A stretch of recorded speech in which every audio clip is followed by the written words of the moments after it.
Inflation, deflation, and stagflation. Three words you have likely heard on the news in recent weeks. Whether you believe Cathy Wood and her idea that inflation will give way to deflation and prices will drop, or if you believe the other extreme, people like Peter Schiff, who suggest that severe inflation will cause stagflation and a massive depression, one thing remains true. Jerome Powell's belief that this is all just transitory is now clearly a proven lie. After almost 18 months, the American people are waking up to the fact that prices are accelerating at a pace they have not seen since the 1970s, and the worry is that things could get a lot worse given the current political and social environment. Mohammed El-Erian appeared on CNBC to speak about these issues. His analysis reveals something interesting that is rarely talked about. While many take the words spoken by Federal Reserve officials as the gospel, the real truth is a lot harder to swallow. With demand at all-time highs and supply limited, El-Erian explains why we may be in serious trouble. Take a listen.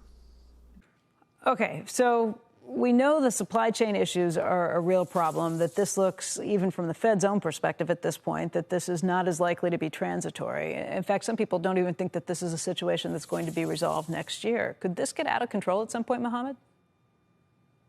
It could. And you've heard me say over and over again, we've got to change mindsets. For too long, we were worried about demand. Demand is not a problem. Supply is a major problem. And unfortunately, we haven't moved yet. The company's mindset has moved, but the policies makers' mindset, in particular the central banks and the Fed in particular, is not moving fast enough. So it can be an issue.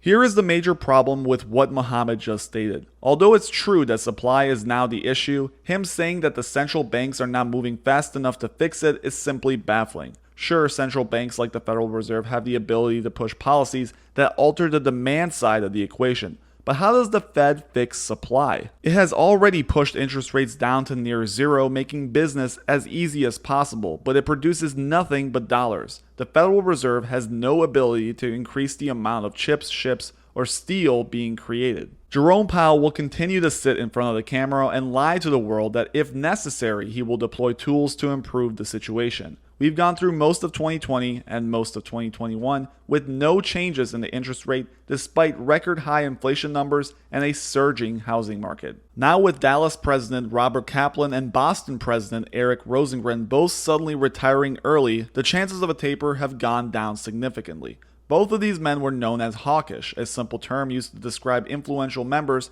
who were historically more likely to vote for raising the interest rates. If you were not aware, the Fed has come under serious criticism in recent weeks following revelations that several of its officials had owned and been trading individual stocks, a potential conflict with the Fed's role in the financial markets. Suddenly, days later, Rosengren stepped down citing health problems and Kaplan retired early, admitting that the recent focus on his financial disclosure risks were becoming a distraction to the Federal Reserve's execution of, quote, vital work. The entire ordeal can be a full documentary by itself. Federal officials trading individual stocks, in my opinion, is a gross abuse of power, one that should be investigated from top to bottom. It is, however, unfortunate that these two men were among the hawkish group, which means that future tapers have become even less likely despite higher and higher inflation. And this is just some of the reasons. There is more evidence emerging that various power struggles within the swamp are creating a situation that forces the Federal Reserve into a lose-lose scenario. Take a listen to Mohammed explain exactly this.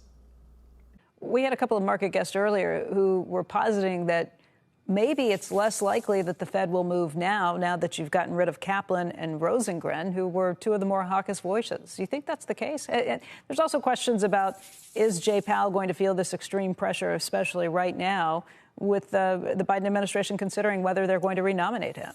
You heard what Elizabeth Warren said last week. Yeah, I mean, we don't know. I mean, that's the problem, is when you allow opportunities to go by and you don't exploit them, you end up in this lose-lose situation. And it is a lose-lose situation because do they really want to start tightening monetary policy into a slowdown? Already the Atlanta Fed measures suggest that we're going to have a significant slowdown. We've had a significant slowdown in GDP growth in the third quarter. So yeah, they're ending up in this difficult situation.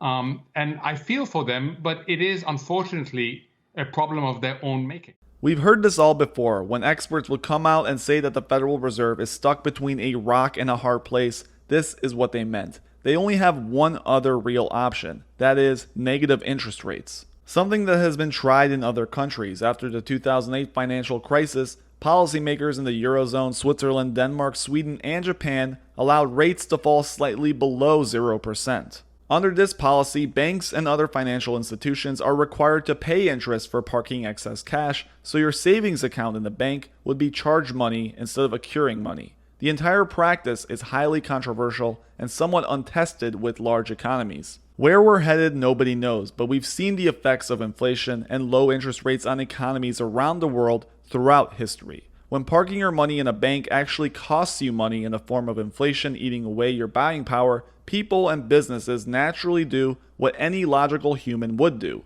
They begin to invest their money into things that are outpacing inflation. Real estate, stocks, and commodities. You can see the effects of this right now by looking at a chart of any of these three. In Argentina, where inflation has reached record highs, the stock market has actually surged with it. Watching this decade unfold will be interesting from a financial perspective. How the Fed deals with this incoming tsunami of inflation will be the test that paves the way for America's long-term future. Watching this decade unfold will be interesting from a financial perspective. How the Fed deals with this incoming tsunami of inflation will be the test that paves the way for America's long-term future. Let me know in the comments where you think we're headed, and please make sure you hit that subscribe and like button if you enjoyed.